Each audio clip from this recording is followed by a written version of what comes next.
खाटू श्याम महाराज की ये सच्चाई जान हो जाएंगे हैरान।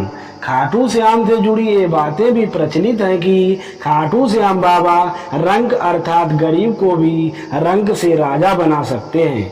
तो आखिर कौन है बाबा खाटू श्याम जी, अर्थात इन्हें क्यों भगवान का दर्जा दिया गया है? खाटू श्याम बाबा का असली नाम बर्बरीक था, जो घटोत्कच के पुत्र थे।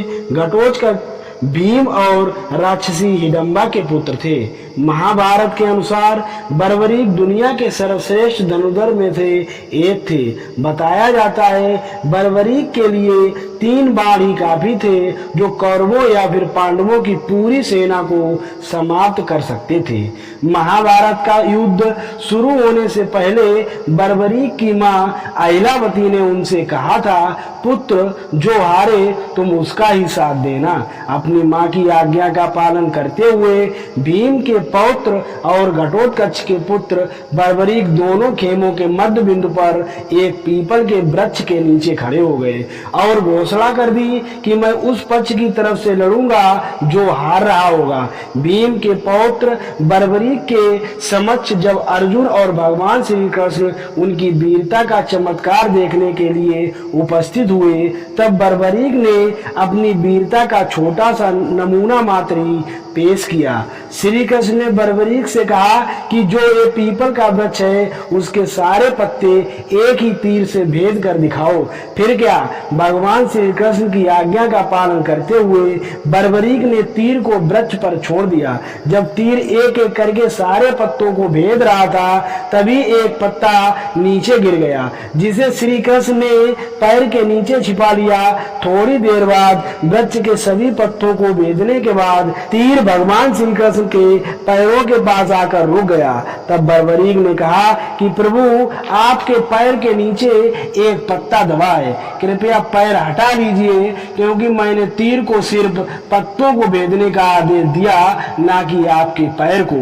ये सब देख श्री कृष्ण जी आश्चर्यचकित रह गए। साथ ही बर्बरीक की घोषणा से भयभीत भी हो गए, क्योंकि भगवान समझ चुके थे कि बर्बरीक कितने शक्तिशाली हैं। अगर हारते हुए कौरवों का साथ दिया तो पांडवों की हार निश्चित हो जाती। ये सब जान भगवान श्री कृष्ण ब्राह्मण का वेश बनाकर सुबह सुबह बर्बरीक के शिविर के द्वार पर पहुंच गए और दान मांगने लगे। बर्बरीक ने कहा, मांगो ब्राह्मण, क्या चाहिए? बर्बरीक इस बात से अनजान थे कि ब्राह्मण के वेश में स्वयं प्रभु हैं। इसके बाद ब्राह्मण रूपी कृष्ण ने बर्बरीक से कहा कि बस जो मैं तुमसे मांगने वाला हूँ वो तुम मुझे दे ही नहीं पाओगे, तुम में मुझे दान देने का साहस ही नहीं है।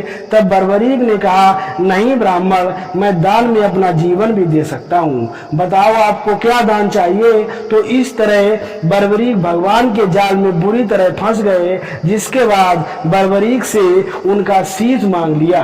क्योंकि बर्बरीक वचन दे चुके थे, तो उन्होंने बिना कुछ सोचे ही ब्राह्मण को अपना शीश दान देने का ऐलान कर दिया। बर्बरीक के यह कहते ही श्री कृष्ण अपने असली रूप में आ गए। वहीं शीश दान से पहले बर्बरीक ने युद्ध देखने की इच्छा जताई थी, जिसके बाद श्री कृष्ण ने बर्बरीक के कटे शीश को युद्ध देखने के लिए ऊंचे स्थान पर स्थापित कर दिया, जहां से बर्बरीक ने पूरा युद्ध का अवलोकन किया।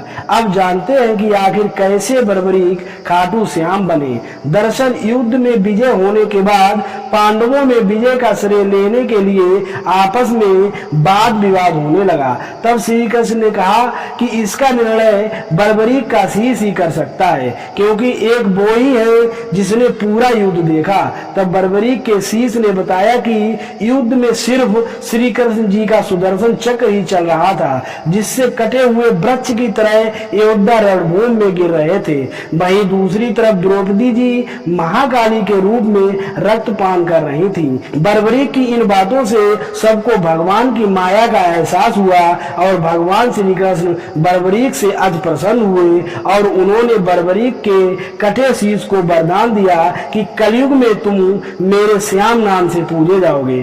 तुम्हारे स्मरण मात्र से ही भक्तों का कल्याण होगा और धर्म, काम और मोक्ष की प्राप्त होगी। और इसके बाद ही बर्बरीक को खाटू के नाम से पूजा जाने लगा। दोस्तों, आपको ये पौराणिक कथा कैसी लगी हमें कमेंट करके जरूर बताएं तथा वीडियो को लाइक, शेयर और चैनल को सब्सक्राइब करना बिल्कुल मत भूलना।